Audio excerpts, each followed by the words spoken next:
So you've got the Slido open. Have you got that open on your thing as well? Take a picture of it.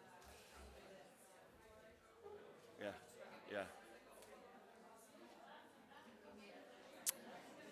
Hannah is just handing out some QR codes which we'll be using during the presentation. You'll also be able to scan it off the screen as well.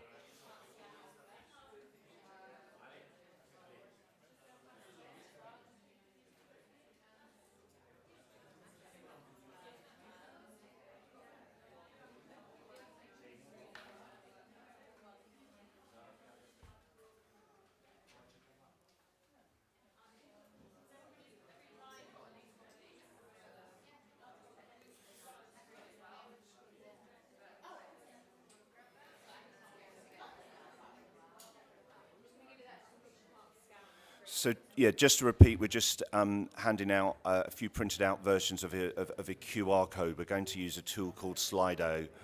It will also show up on the screen as well. If you scan that in now, it will go to the first question, which we'll be addressing in a few minutes.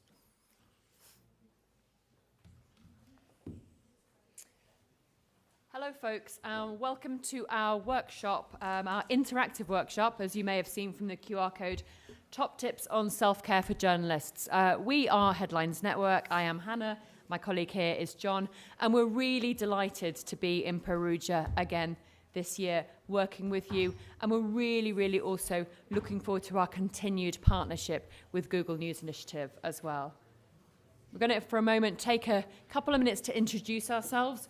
The reason we feel it's really important to introduce ourselves and tell you a little bit about us is we feel it sets the tone, and we also know that leadership in mental health is super important. We all have our own stories, we all have our own experiences, we all have our own mental health. As I mentioned, my name's Hannah Storm. I've been a journalist for more than 20 years. I have lived and worked and travelled in about 60 different countries around the world across different types of media. For the past 10 years, I've been working in journalism safety, and 3 years ago, I was diagnosed with complex post-traumatic stress disorder as a result of my journalism, professional and personal experiences. I've made it my mission in the last few years to try to normalize conversations about mental health and well-being, because I believe we all have different types of mental health, and we all have stories of our own to tell. So you're all really welcome with us today. I'm just going to pass over to my colleague, John, who I met on pandemic panels. We were going through these kind of panels during the pandemic, talking about mental health and well-being, and saying, we've got to do something. And so this is the kind of result of what we decided to do. But John? Do you want to say something as well about Headlines, what we've been doing over the last year? Yep, that's fine. So Headlines Network was set up about 2 years ago, and it was set up, as I said, to normalise conversations around mental health and well-being. But what we've done in the last year and a half or so is we've created a bank of resources, which you can find on our website, which we'll share at the end. We've created practical tips around vicarious trauma, around supporting your colleagues, around looking after your own mental health, and around preparing you to cover traumatic breaking news stories. We also have training that we design for managers, because we know that managers often have difficulty having conversations around mental health and need the practice. And we also have a podcast called Behind the Headlines with Headlines Network. It's a very long title, where we speak with famous journalists about the stories they've covered and how they've affected them. And today we're mainly going to be speaking around self-care and hopefully sending you away with some tips and insights. So a little bit of a quick preamble on myself. My name's John. I'm a journalist of 25 years standing. I've worked for local, national and international titles, including the Wall Street Journal and Newsweek. And about 5 years ago, I was running big teams, big newsrooms. And about 5 years ago, when I left a job, I suffered from burnout and from panic attacks. And I never spoke about it, and I didn't really face up to the need that I needed clinical medical help. I'm now on medication, and I'm in a much better place. But the thing that applied to me, and what I suspect applied to other people, is that journalism is a specific profession in which we perhaps don't always practice self-care in the right way. It's a very demanding industry. It's full throttle. We're addicted to these devices, and we've even become more addicted, I would say, during the pandemic. And what I realized was that I wasn't practicing self-care. So we're going to go through a few tips and insights today. Feeling a little bit nervous kind of doing this already. I can feel the sweat. You say this as well, Hannah, when we're a bit nervous that there's hands running. And just to add to that sense of anxiety and nervousness, we're going to do a live poll right now. So hopefully this is going to work. So if you get out your phones. So the QR codes So the QR codes we passed around, you'll see them on the screen here. You'll have them on the piece of paper. Please scan that. We're asking you how you feel today, but also there is an opportunity to ask questions. We realise with mental health, sometimes it's hard to put your name to questions. Sometimes it's hard to put your name to things. So this is a confidential, interactive poll and a confidential, interactive question. So please feel free to ask us questions throughout. I'm not being rude. I am checking your questions on my phone, just in case you see me looking at my phone. And I'm going to do this as well. Well, yes, so I threw in hungover because it's Saturday, and perhaps some of us may have had some Aperol spritzers last night. And if there's something else, if anyone wants to put their hand up and say what the something else is, please put your hand up and we can send a mic round. But we've got 34% of people are tired. That may be related to the hangover selection as well. 33% are happy, so they're happy to be here. 16% are stressed. 5% are invigorated. 5% are something else, and 2% are broken. And this is really important that we do this because we feel it sets the tone. We feel we can kind of now get a sense of where you're at. There's another opportunity to use something called a traffic light system that some people use, whether you're at red, whether you're at amber, or whether you're at green. It's really helpful for us, and it's something that you can use with your folks and colleagues and as well, just kind of setting the tone and checking where people are at. Because if everybody feels broken, we're going to do this system a bit differently. We're going to do this session a bit differently. If everybody's kind of somewhere in the middle, then actually we can kind of proceed in a different way, can't we, John? Absolutely. Ask questions. Feel free to ask questions throughout. We will send a mic around afterwards. But as I say, on the confidential questions, if you've got things that you don't want to put your name to, ask us that as well. Yeah, and the next thing that we want to check in, we're at an international conference, we want to see where you all hail from. Italy's obviously doing well so far.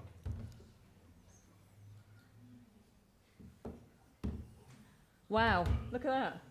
Lebanon, Argentina, Greece, Belgium, Czech Republic, South Tyrol.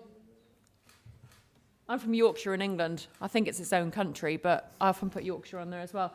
But the reason we're also doing this is not only to say welcome to you all and thank you for joining this international community, but it's also about the fact that, you know, in our conversations over the past few years, we've spoken with journalists around the world, and there are so many things that we share as human beings from the kind of mental health perspective, and also other pressures from different areas of the world, history, identity perspective, that come into play in our mental health, you know, in the work that we do around mental health, and also how we cope.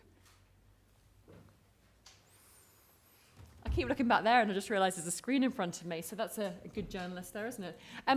In the past couple of years, and I might actually stand up, John, because I think that, you know, for me, self-care is often about being mobile and moving around, so I'm just going to practice what I preach. In the past couple of years of running Headlines Network, we have spoken with hundreds of journalists around the world, and I also do media consultancy with newsrooms, and I've also spoken to them about healthy workplaces. And what we've learned from listening with journalists, and crucially we say listening because it's so important that we hold that space for people, that we listen. We're not telling you what to do. I mean, there will be some tips we share, but we want to hear and listen. So what we've learned from listening is mental health needs to become a priority. Some of this is, you know, might be like mental health 101, but it's not. We really need to kind of reaffirm that. Mental health needs to become a priority. It's got to be normalised through newsrooms. It can't be a bolt-on, an add-on.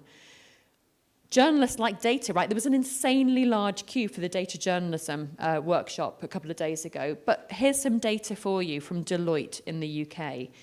Investing in mental health across UK industry, this is not media specific, investing in mental health proactively, £1, so round about €1, depending on where we're at the moment, has a return of £5.30. Okay? £1, £5.30.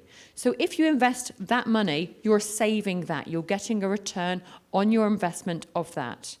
Doesn't matter how many times I talk to newsrooms, often they still don't get that. Often they're like, oh, I can't afford to spend any money on mental health. I'm like, dude, you're going to save £5.30 with retention, with brilliant, diverse people, with less presenteeism. Really important. Are you going to stay sitting? I am going to stay sitting because I'm running this, but you keep on walking. So mental health is the other side of the coin from physical health. In the way that you want to stay physically healthy, you need to, well, certainly from my perspective, I felt that I've needed to stay kind of mentally healthy. In the same way that you'd brush your teeth kind of twice a day, I feel that I need to kind of practice at my mental health every single day. It's not something that's done periodically, and we would argue that journalists should do that too. We all have mental health, and we all experience it differently. Mark Little, who we spoke to on our podcast, said mental health is atmospheric in many ways. It kind of comes and goes a little bit like the weather, and we have to realize that it manifests itself in different ways with people, and that as a manager, you need to realize that. There's not one size fits all solution, is there, Hannah? And what we've learnt as well from particularly speaking to younger people in the industry, that those from underrepresented communities feel much less able to speak. I was at a talk yesterday about where all the working class journalists have gone, and one journalist was speaking there, and she said because of her ethnicity, because of her social class or social status, and because of her gender, she'd actually had to leave the journalism industry full time, and that is just a damning indictment on our sector, and we need to do much better. So Hannah and I are very much interested in bringing those voices forward too. I'm being told to stand to this side so people can see the screen, and also recognising that there's a bit of a weird power dynamic with me standing taller than John, which is strange because he's usually very, very tall. So, but speaking about marginalised by our industry, we also recognise we're both straight white people, and therefore we have a degree of privilege that other people don't necessarily share. So we just kind of want to be aware and conscious of that as well. I think moving forwards, if we kind of flip to the next slide, I'm obsessed with Wordle, but I'm obsessed with kind of like acronyms and letters and things like that. So while we were talking about planning for this, I thought, hey, John, let's have the 4 Cs. And these 4 Cs are protective. And I think it's really important that we think about these, not just from a self-care perspective. Can you see that? Okay, am I in your way? No. Okay. Not just from a self-care perspective, but when we're talking about how we manage our own mental health and within newsrooms as well, we know that connections make a huge difference. Connections with peers, connections with friends, connections with people at home, connections and peer support and people we trust can be really protective for our mental health. John, do you want to pick up on the rest? No, if you go on for a second. Okay, so conversations-wise, a lot of the time people don't feel safe to speak in newsrooms. A lot of the time we're hearing from folks, and one of the biggest things I hear from folks is, I can't possibly talk about my mental health or my mental distress because I'm going to be punished for it. I'm going to lose my job, I'm going to lose my reputation, I'm not going to get the next gig. This is something I hear so commonly. What we're trying to do is create the conversations where people have spaces to speak safely, but we should never feel compelled to speak unless we want to. But having conversations, speaking about my mental health, my PTSD, my sexual assault, all the horrible things I've experienced and suffered in the past, speaking openly about them, I know helps other people. It helps me too. And hearing John there talk about being on medication, you know, we're trying to tackle some of the barriers and taboos that are in place that prevent people from coming forward speaking. So in terms of control, it's a lot of issues that people experience come about through things that they can't actually control, can they, Hannah? And I think it's really important to sometimes accept that there are things happening in your workplace, there are things that happen to you with regards to journalism that you can't control, and I think sometimes if you accept that, you can move forward. You need to kind of focus on the things that you can control, or at least on the things that you can influence people, whether that's colleagues, whether that's managers, in terms of changing culture. Yeah, and I think this final point about knowing when to ask for help is super important. knowing when you need to go to find the help that you really need. Either that's in the help in the newsroom or getting proper medical help. It's not an indictment on you. You're not vulnerable. Showing vulnerability is a strength. It's not that you've done something bad. So it's super important to recognize that at the time when you need to ask for help. John has heard me say this a million times. Again, back to the kind of my love of language. In English, mental health begins with 2 letters. And that's me, M-E. And I think that, often we lose sight of the me in mental health. It's really important, obviously, to kind of connect with other people and to support other people. But actually, if you imagine, a bowl of fruit, I don't know how many people of you have had bowls of fruit. We do in our house, and my kids leave the satsumas in there, and then one moldy satsuma infects the whole bowl, right? So if I'm a moldy satsuma, I'm going to infect the whole bowl. So if I'm not looking after my own mental health, it's going to impact those people around me. And so kind of the idea of looking after the me and putting the me in mental health, which can sound really selfish. But you know how they tell you on an aeroplane, look, put your own oxygen mask on first? That's the same analogy. That's you, John. So in terms of, yes, thank you. So in terms of walking the walk and talking the talk, we've had lots of, we've spoken to lots of newsroom managers who say, yeah, we believe in what you're doing, we're going to change the process, and that doesn't happen. So in terms of when you're speaking to people in terms of influencing, make sure that they see it through. It's okay to have good and bad days. We checked in right at the start with how you're feeling. Some of you are not feeling okay today. And sometimes, as said before, mental health can be atmospheric, and sometimes there's trigger points to that, and sometimes you have absolutely no control on how you're feeling. Yeah, so I think sometimes accepting it's a shitty day or a crappy day, or you're not feeling so good today, is actually quite liberating, because it kind of validates your experience, and you're like, you know what? Actually, I'm having a kind of tough day. And I think that we don't always have the opportunity to say that to our colleagues, and nor do we actually have that opportunity, perhaps, or that privilege to share that, but recognizing that in ourselves. That point about, John, about taking time to notice what you were saying about the hands before is crucial, right? Yeah. Exercise, as you can see, I'm a bit bouncy today. I went for a run this morning. That does not make me that to make you feel bad. That is me because I needed to do that. I went for a little half-hour run. Exercise has been I don't take antidepressants. I tried antidepressants, didn't work for me. So exercise has been my medicine. And so that's critically important. And also, when I'm not so well, what I find myself doing is overindulging in exercise. So we're just kind of finding that balance where healthy levels of exercise is super important as well. Also, rest and sleep. There was a fantastic colleague of mine based in Canada called Anthony Feinstein, who I've done quite a lot of work with. He's one of the world experts in the relationship of journalists' work to their mental health. And he says to me, Hannah, sleep is the barometer of our mental health, right?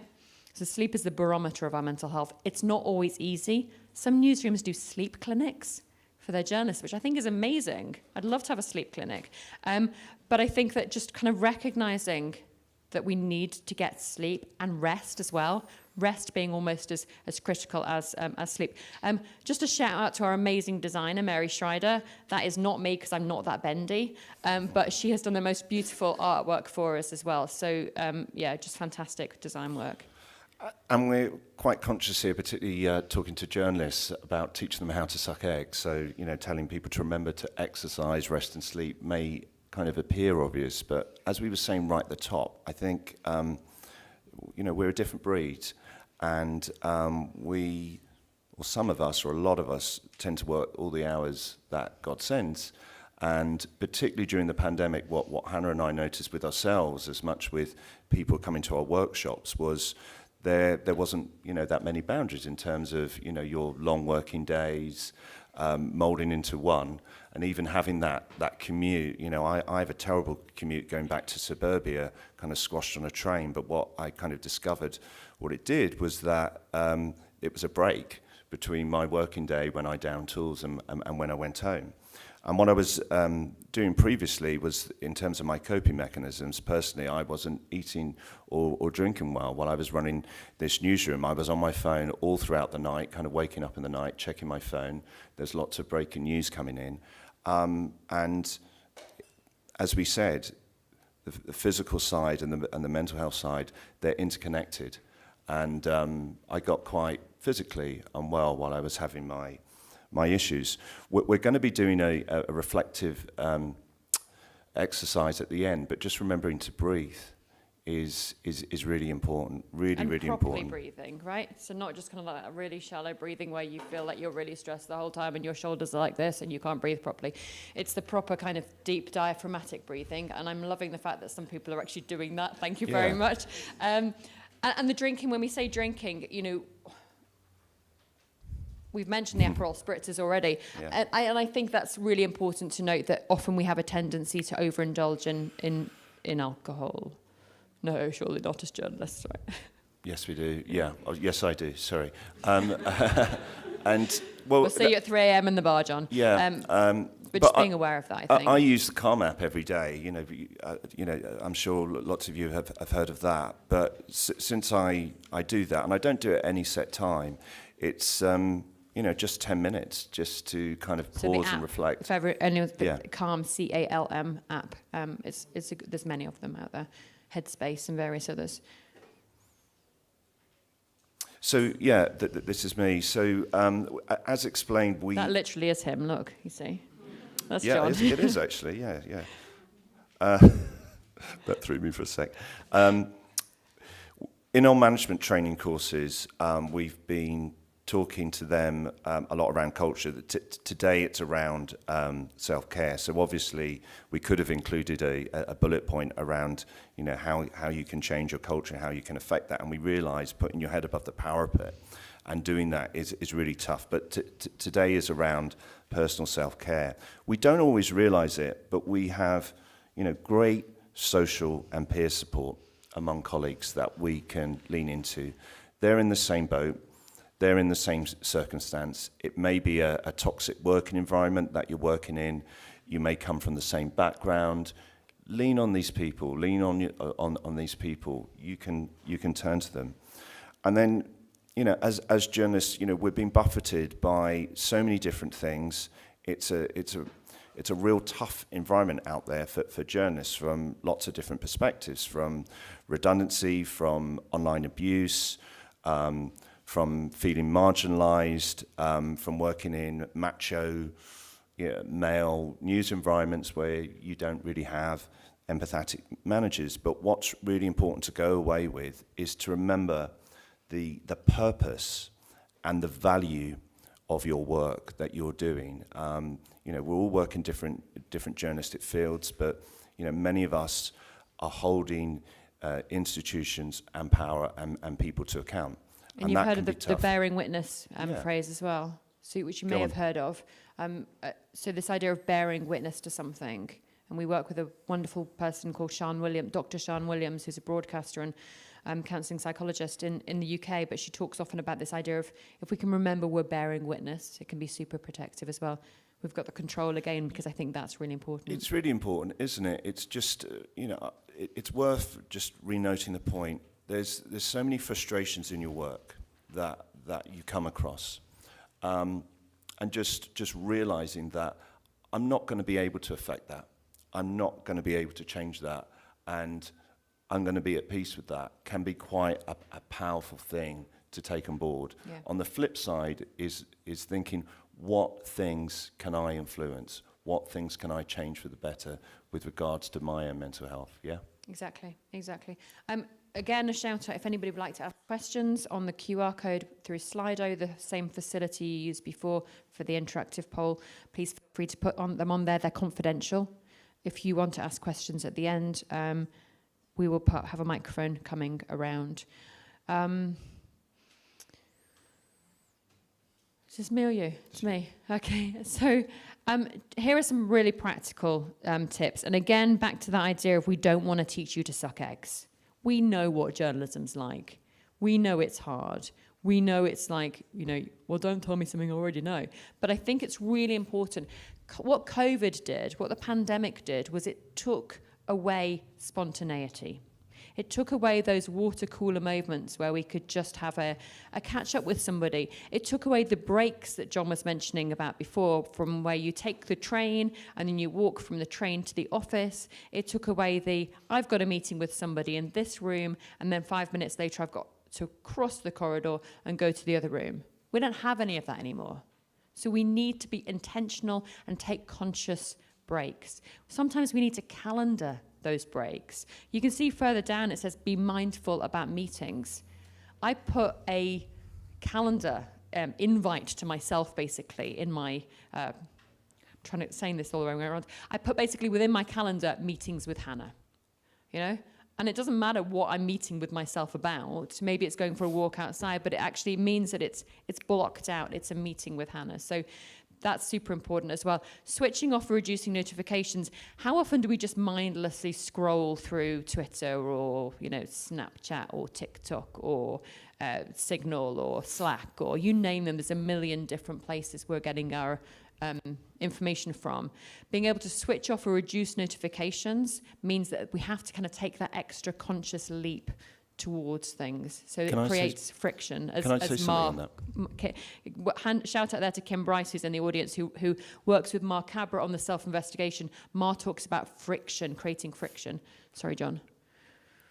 Echoing that with Kim, very happy to be collaborating with her. Yeah, I've got a good friend who unfortunately isn't here this year, called Mattia Peretti, and what he does is he only allows his phone to work when he's on Wi-Fi, which is like, wow, what's going to happen when you step out of a Wi-Fi zone and you might not get, a tweet or an email from work demanding that you do something. And, I was teasing him a little bit about it, but it's true. It's kind of just letting go and sometimes saying, I'm just going to turn on airplane mode for a couple of hours just really to do some scary, work. Can't it, as well? It can be really scary. And also it's like that sense of there's such an addiction. It's like such FOMO. I can't possibly turn my phone off. But actually practicing it, we were talking about just try it for 5-10 minutes. Just try it for 5-10 minutes. What's going to happen? And you're going to be okay. Yeah. And if someone really needs to get hold of you, they're going to use the phone for the blooming original purpose. They'll ring you up, yeah? Yeah, exactly. Limiting platforms. Limiting platforms, same thing really as reducing notifications. I've taken Twitter off my phone. I mean, I know that Twitter's kind of a bit problematic for many people at the moment, but I've taken a lot of platforms off my phone. So again, back to that friction of kind of like having to go back in. But crucially, from a limiting platforms perspective, I don't know how many of you are, you end up being invited to a meeting and it's like on Google Meet, or it's on Microsoft Teams, or it's on Zoom, or if it's on God knows what else. There's so many platforms in our lives, right? But I think that one of the things that's super important that we can do and take ownership over is actually, where we can limit the platforms we engage with other people on. If we're working in a team, let's agree that we're going to use that platform for that thing and another platform maybe for something else as well, but try to limit them. And can I mention something around, work emails as well? We're always constantly on, or expected to be constantly on in lots of our jobs, and certainly as a manager, but even if you're a colleague, if you're working late and you'll kind of email your staff, if you send an email at 10, 11, 12 o'clock at night, and that lands particularly into a young journalist's kind of inbox where they feel that there's that sense of presenteeism or that need to reply to that straight away, you can do it on every single function now in your email. Just send it, just time it to go at 9:30 in the morning. You may be making that conscious decision to work late, whether you're a manager or whether you're someone on the shop floor. But just be mindful, be empathetic about when that email lands in that your colleague's inbox. If you just you can work as much as you want, that's your choice late in the evening, but just send it to land in the inbox at 9:30 the next morning. Boundaries. Look, I mean, I don't know how many of you feel like your boundaries have been blurring in the last few years. Where does your home life begin and where does your work life begin? And where does it all end? It's all so chaotic and so blurred, right? I think it's so important that we have boundaries where it means that we can differentiate. John was saying before about the commute. Kim, you've got your hand up. Oh, okay. Yeah. Boundaries is also about, the boundaries that we create within our own lives as well, and the permission we give ourselves to actually say no to certain things. It can be really liberating when you actually, it's like, what's the worst that's going to happen if I say no to this? And again, recognizing the power dynamic, that sometimes you're in instances where you don't feel like you can say no, but having the boundaries and also working with other folks. We kind of hold each other accountable as a team in terms of boundaries. Like, for instance, at a certain time of day, we'll often both switch off, right? Or we'll go and do something, or I'll say to John, no, you said you were going to go and do that, and actually you need to go and be with your family right now, or you'll say the same to me, right? Yeah. So I think that's been really important, to have other people to help validate our boundaries too. Kim, go ahead. Do you want a microphone, though? I think we need to speed up a bit. Sorry, Kim.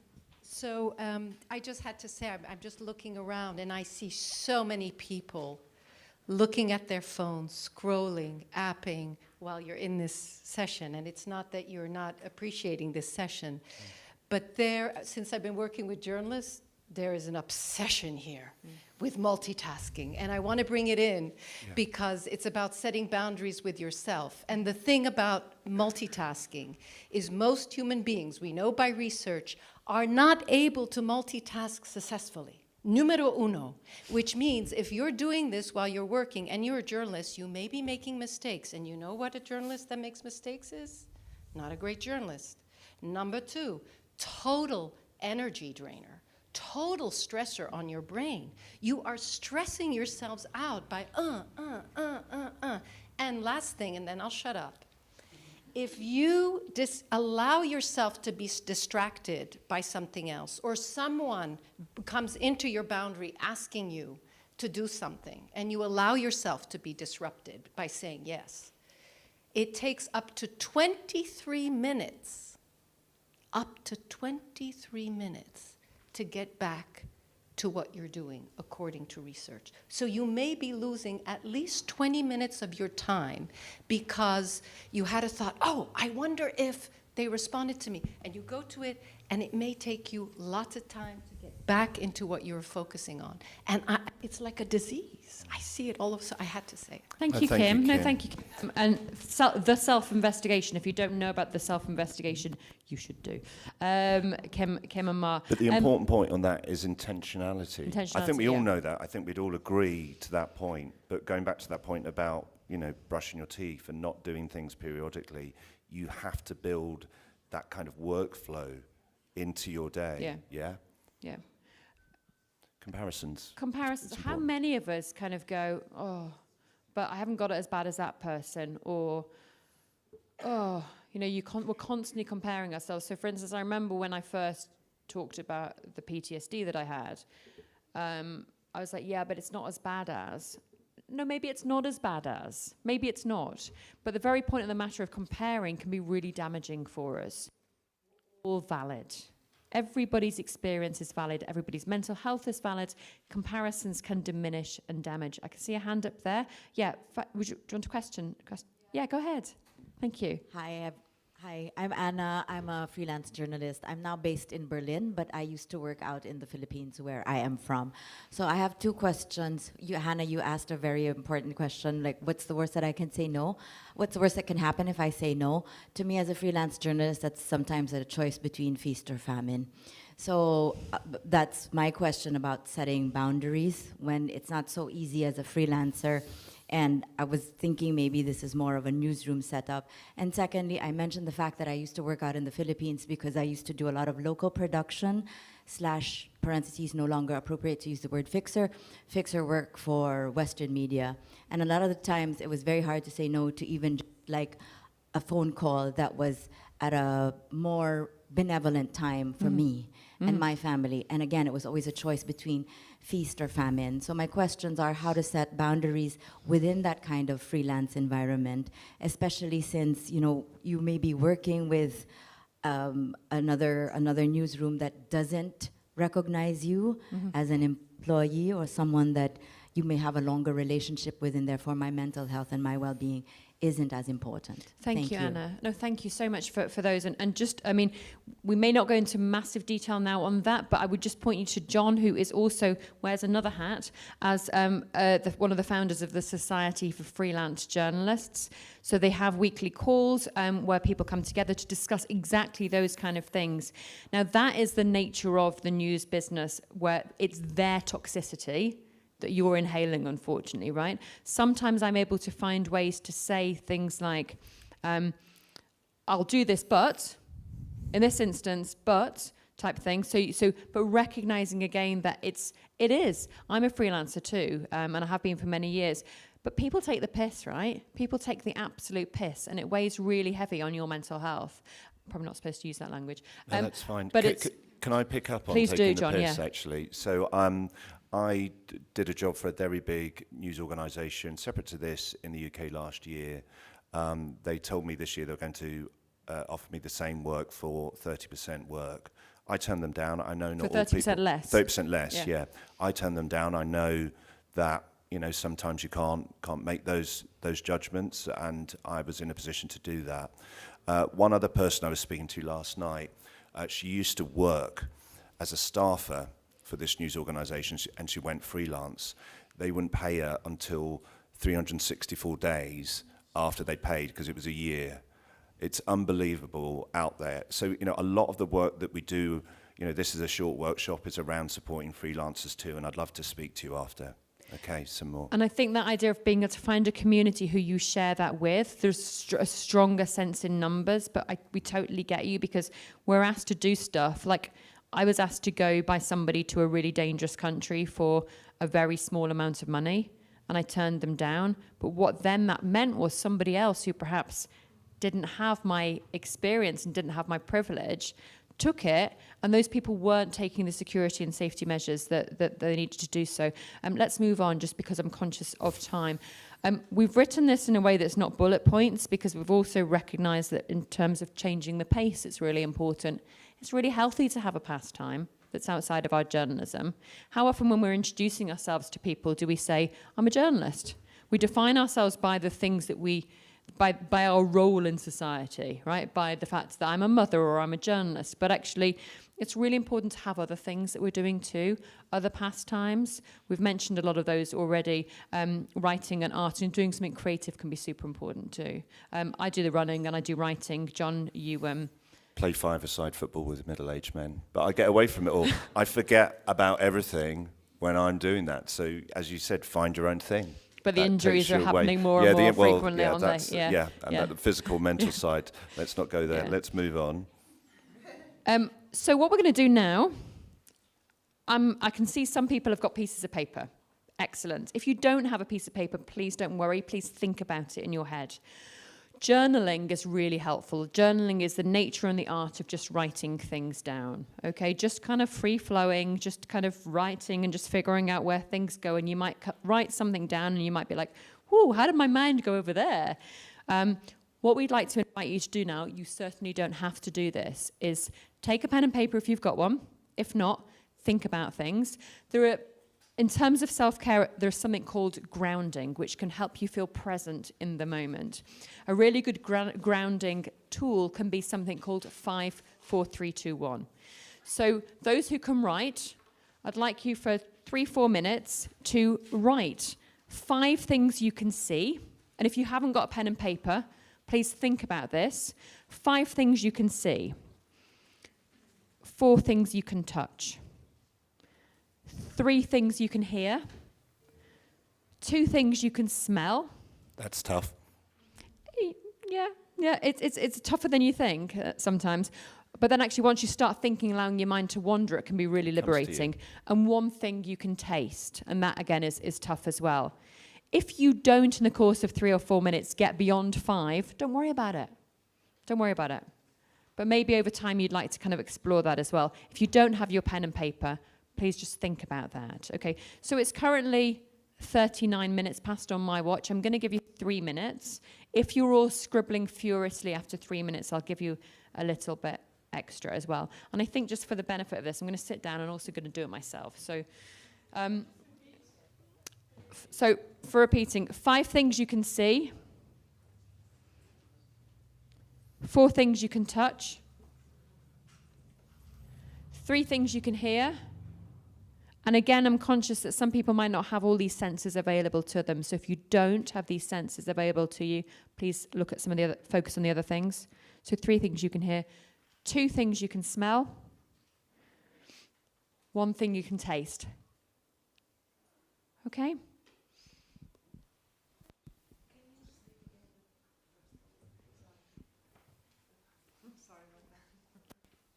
See, touch, hear, smell, taste.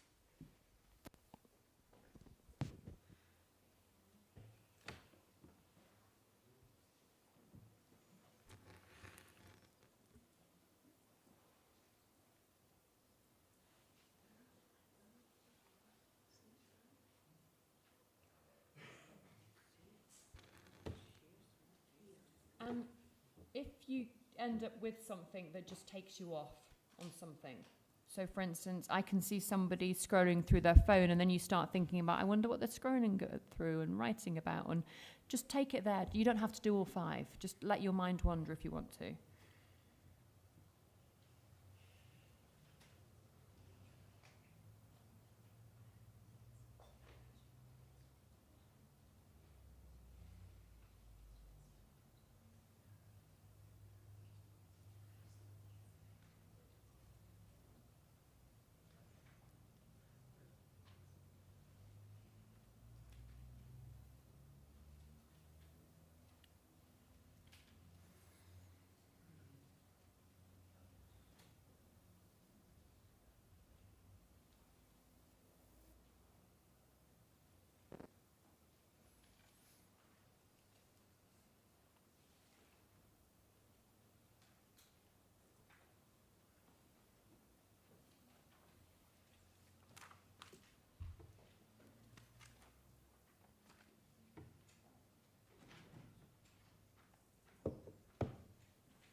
Okay, if you take another minute or so.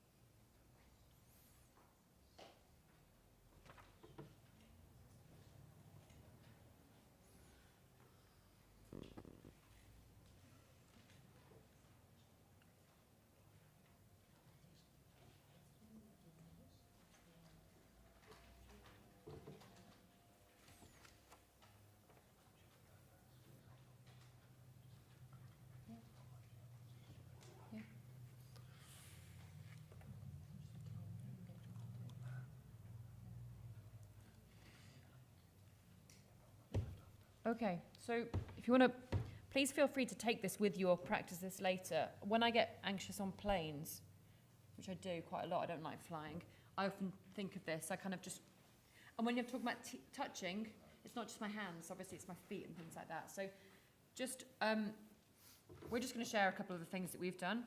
You might have done it as a list. You might have just gone, woo, like that. So I've got people writing things down from what I can see. I can see the curtain moving in the background with the breeze. I can see the 3 sets of chandelier lights. Obviously, there's a few more. I can see the green light of the microphone, which is turned on. And I can see a piece of paper with a QR code. That's really dull and boring. But it does allow you to start thinking about things and grounding you. John? So I had chapped lips this morning, and I went to the chemist, and I got some lip balm, and they only had glow lip balm. I was telling Hannah to this already. So I can taste that. In terms of what I can see, mic, computer, router, cables, phone. So maybe that might suggest I might need to get out into the open a little bit more. Obviously, I'm doing a presentation, but it can be, you know, if you're looking at your phone, you're looking at things, maybe you need to, you know, change the scene. And you were quite, so all the things that John saw were quite close around him, if you noticed. Whereas I was a bit more away with the fairies, just kind of like looking around and about. So it's really interesting to see how we do that. But, you know, we have only had 50 minutes for this workshop, so we can't share everything with you. But this is a really helpful thing that you can literally take a couple of minutes to do if you're feeling a bit antsy or if you just want to also journal. So this is a combination of journaling and grounding, two different things, right? But we've kind of morphed them together. More letters, more acronyms, more lists, very exciting. My 6 R's, as a kind of summary of what we've discussed. Recognition of how we feel. It's super important that we recognize how we feel. Either be those sweaty palms that we were talking about before, or that kind of shitty day that we're having. Resistance, boundaries. Not always easy, Anna, not always easy, but sometimes there are boundaries we can create within our own lives that are helpful. And sometimes practicing smaller steps towards boundaries can be beneficial too. John? Just remember to rest and recover. Again, that's something that Kim was saying, we forget to do that. We need to be intentional about doing that and getting that into our normal day. I'm just checking if you've asked any questions. Yeah, Ooh, I'll finish the last one. We have got a question as well, so that's good. A reminder of why we're all doing this, and the realization that we're human beings. We're not automatons. We're not robots sent out by news editors to work every hour that God sends.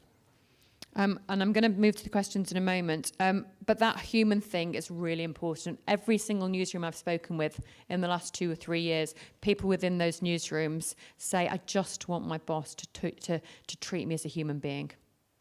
I just want my boss to treat me as a human being. I want them to say, thank you. Thank you for the work you're doing. I appreciate it's taken its toll. We recognize you're a human being. I want my boss to say to me, are you okay? Yeah, are you okay? Anna, shall I ask these questions to both of us then, just so everyone can see it? So we all want to rest and sleep, but time is never enough. How can we overcome this lack of time for sleeping and at the same time survive economically? Let's take a couple more questions and then we'll give you some answers. What are the practical things Newsroom can do, for instance, for a journalist who's experiencing burnout? For instance, introducing sabbaticals or sleep clinics. Do you have tips on reducing smartphone usage, apart from switching screen to black-white? And sleep, another one. John, on sleep. Sleep is one of the things that is influenced by stress. How to deal with that vicious circle of having, quotes, bad sleep. Stress becomes more affecting sleep. Yeah, thank you. So sleep is obviously a really big issue here. What I would say is we may feel like we don't have the time for sleep, but actually getting sleep can make us significantly more efficient, right? So we may not feel we have the time, but maybe we're saving time by getting sleep, if that makes sense. Not always easy. I have to admit I've taken sleeping tablets in the past because I can't sleep sometimes. And sometimes the natural sleeping tablets breaks a habit.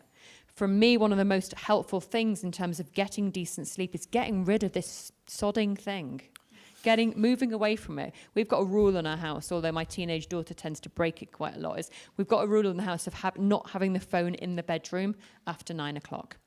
Now, I know that's a really scary thing, and if you're on call as a journalist, you can't do it, but actually, it's super important too.